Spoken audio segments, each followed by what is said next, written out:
नमस्कार। पुनरुत्थान विद्यापीठ में आप सबका स्वागत है। मैं इंदुमती काटतरे।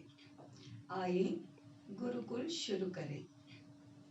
पिछले अध्याय में हमने देखा था कि प्रकृति और पुरुष, जड़ और चेतन, इन दोनों से ही ये पूरा जगत बनता है। हमने ये भी देखा था कि जड़ अर्थात प्रकृति नित्य परिवर्तनशील है और इसके परिवर्तन की कोई सीमा ही नहीं है, कोई अंत ही नहीं है। परिवर्तन होने के विभिन्न चरण हैं, परिवर्तन के विभिन्न स्वरूप हैं।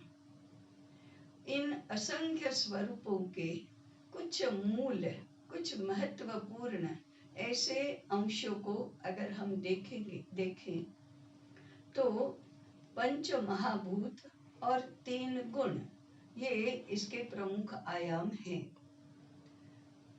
श्रीमद् भगवद गीता में इसे कहा है, भूमिरापो नलो वायु खम मनो बुद्धिरेव च अहंकार इति यम में भिन्ना प्रकृति अष्टधा।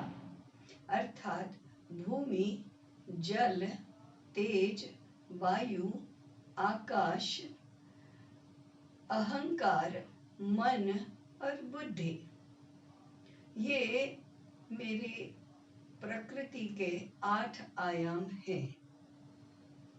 अब मन, बुद्धि और अहंकार को 3 गुणों के रूपांतरण माना है। ये 3 गुण हैं, सत्व, रज और तम। अर्थात प्रकृति 3 गुणों वाली है, त्रिगुणात्मिका है। प्रकृति पंच महाभूतात्मक है। ये पंच महाभूत हैं पृथ्वी, जल, तेज, वायु और आकाश।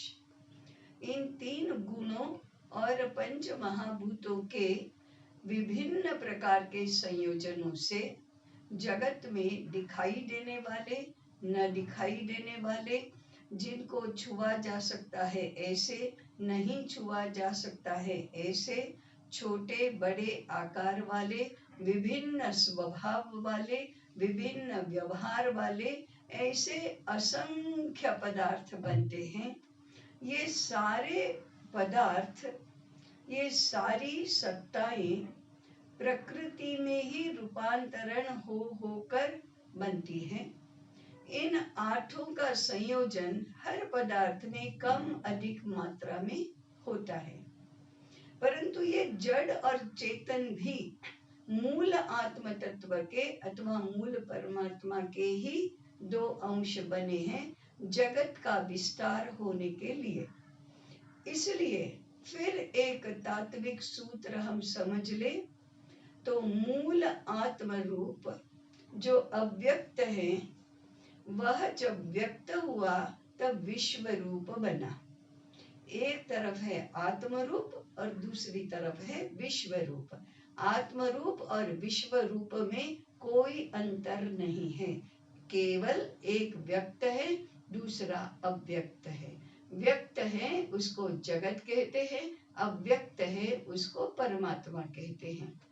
इसलिए ये मूल भारतीय सिद्धांत जाने बिना, समझे बिना हम ज्ञान के क्षेत्र में कोई प्रतिपादन नहीं कर सकते हैं, कोई रचना नहीं कर सकते हैं, कुछ भी समझ नहीं सकते हैं। मूल रहस्य किसी भी बात का, किसी भी घटना का, किसी भी पदार्थ का हम समझ नहीं सकते हैं। आत्मरूप और विश्व रूप, आत्मरूप और विश्व रूप में कोई अंतर नहीं। आत्मरूप अव्यक्त, विश्व रूप व्यक्त, ऐसी इस जगत की रचना है। विश्वरूप जब अव्यक्त होता है तो आत्मरूप हो जाता है, आत्मरूप जब व्यक्त होता है तो विश्वरूप बन जाता है।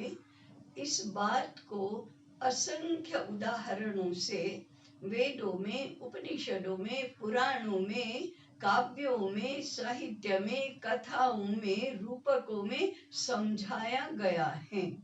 और अत्यंत श्रेष्ठ ज्ञानी ऐसे ऋषि से लेकर खेत में काम करने वाले कृषक, कपड़ा बुनने वाले बुनकर, कपड़ा सीने वाले दर्जी, कसाई का काम करने वाला व्याध, घर में भोजन बनाने वाली गृहिणी तक सब में इस ज्ञान को स्थापित करने की व्यवस्था भी की गई है।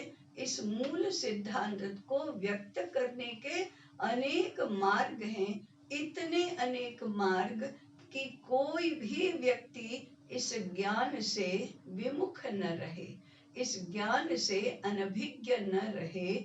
इस प्रकार की हमारे ज्ञान क्षेत्र की व्यवस्था है। इस ज्ञान को मूल रूप में समझना, विविध रूप में समझना, इसका व्यवहार कैसा होता है ये देखना, इससे किस प्रकार से हमारे विभिन्न विषय बने हैं, विभिन्न व्यवस्थाएं बनी हैं, ये समझना गुरुकुल के आचार्य का महत्वपूर्ण अध्ययन है। ज्ञान के क्षेत्र में हम कहते हैं कि वेद ये ज्ञान का मूल स्रोत है। सारी दुनिया मानती है कि वेद विश्व में ज्ञान की प्रथम पुस्तक है। 4 वेद हैं, ऋग्वेद, यजुर्वेद, सामवेद और अथर्ववेद। इसमें सृष्टि के, विश्व रूप के, आत्म रूप के मूल सिद्धांतों का प्रतिपादन किया गया है। वेदों के साथ 4 उपवेद हैं। इन 4 उपवेदों का 4 वेदों के साथ संबंध है। ऋग्वेद का उपवेद है आयुर्वेद, यजुर्वेद का उपवेद है धनुर्वेद, सामवेद का उपवेद है गांधर्व वेद और अथर्ववेद का उपवेद है शिल्पवेद अथवा अर्थशास्त्र। ये जो 4 उपवेद हैं, ये जगत के सारे अप्लाइड साइंसेस हैं, सारी अप्लाइड विद्याएं हैं।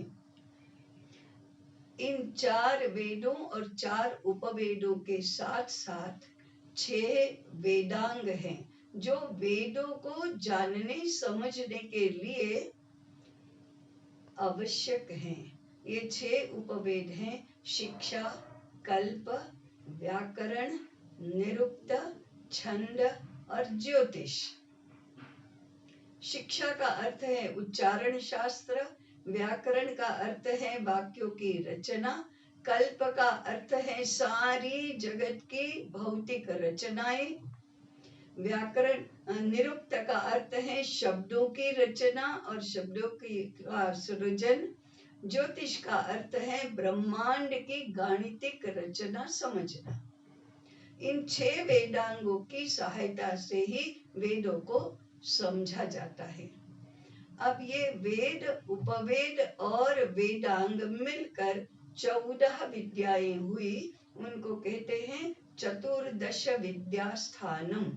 अर्थात हमारे ज्ञान क्षेत्र में जितने भी विषय हैं, जितने भी उपवेद हैं, जितने भी क्षेत्र हैं, जितने भी आयाम हैं, उन सब को इन 14 विद्याओं में समाहित किया गया है।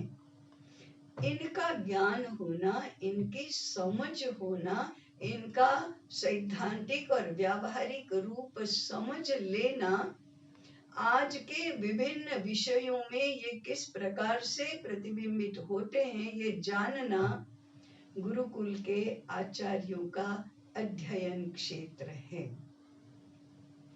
इतना जाने बिना हम गुरुकुल के माध्यम से भारतीय शिक्षा की पुनः प्रतिष्ठा नहीं कर सकते, परंतु इनको जानने का स्वरूप क्या है, इसके बारे में भी जानना चाहिए, समझना चाहिए, क्योंकि ये तो सारा संस्कृत में है और संस्कृत पढ़ते पढ़ते तो हमारे और इन 14 विद्याओं का ज्ञान प्राप्त करते करते तो 2-3 जन्म बीत जाएंगे, तो गुरुकुल कब शुरू होगा? तो फिर गुरुकुल के आचार्य इन 14 विद्या स्थानों का ज्ञान कैसे प्राप्त करेंगे, अध्ययन कैसे प्राप्त करेंगे, इसका विचार हम अगले अध्याय में करेंगे। आज यहीं रुकते हैं। जुड़े रहें, विचार करें, सुझाव दें, प्रश्न पूछे और चिंतन में सहयात्री बने। नमस्कार।